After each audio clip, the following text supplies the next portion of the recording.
उन्हें सम्मानजनक नजरों से देखने लगे। गैलीलियो की पॉपुलैरिटी और रेपुटेशन का इसी बात से अंदाजा लगाया जा सकता है कि जिस यूनिवर्सिटी ऑफ पिसा से वह अपनी एजुकेशन पूरी नहीं कर पाए थे, उसी यूनिवर्सिटी ऑफ पिसा से उन्हें 3 साल के अपॉइंटमेंट का ऑफर दिया गया। आखिरकार गैलीलियो का वर्षों पुराना सपना पूरा हुआ और उन्हें यूनिवर्सिटी ऑफ पिसा के मैथमेटिकल फैकल्टी में अच्छी खासी पोजीशन हासिल हुई। इन 3 सालों में गैलीलियो ने डे मोटू नामक अपनी दूसरी किताब लिखी, जो कि थ्योरी ऑफ मोशन पर आधारित थी।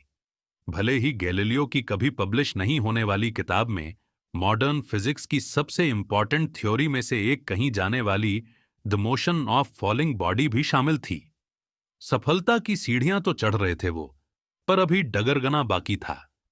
कुछ सालों बाद पिता के देहांत के बाद घर की सारी जिम्मेदारियां गैलीलियो के कंधे पर आ गई थीं, जिनमें अपनी अपनी छोटी बहनों की शादी के लिए दहेज जमा करना भी शामिल था।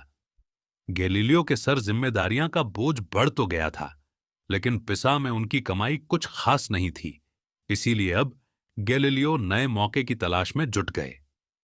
बहुत ही जल्द उन्हें यूनिवर्सिटी ऑफ पडुआ में मैथमेटिक्स के प्रोफेसर के रूप में अपॉइंटमेंट किया गया।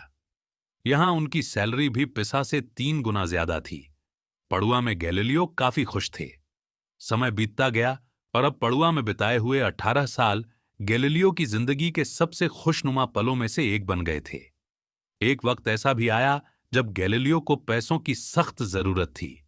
उनके सर कर्ज का बोझ और अपनी छोटी बहन की शादी की जिम्मेदारी भी आन पड़ी थी। उस जमाने में दहेज 1000 क्राउन्स तक दिया जाते थे और गैलीलियो की सालाना कमाई महज 180 क्राउन्स तक सीमित थी। यदि गैलीलियो फ्लोरेंस वापस चले जाते तो अपने कर्जदारों की वजह से उन्हें जेल भी जाना पड़ जाता। तो अब गैलीलियो की आंखों के सामने बस एक आखिरी रास्ता बचा था, किसी नई चीज का आविष्कार करना।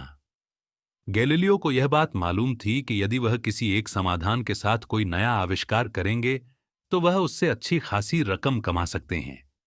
बढ़ी हुई मुश्किलों के बाद गैलीलियो ने एक रडिमेंट्री थर्मामीटर का आविष्कार किया, पर अफसोस कि उसे कोई खरीद नहीं रहा था।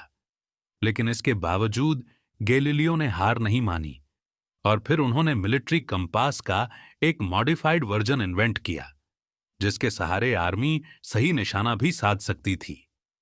यह आविष्कार एक इंस्टेंट हिट रहा और गैलीलियो को इससे काफी हद तक फायदा भी मिला।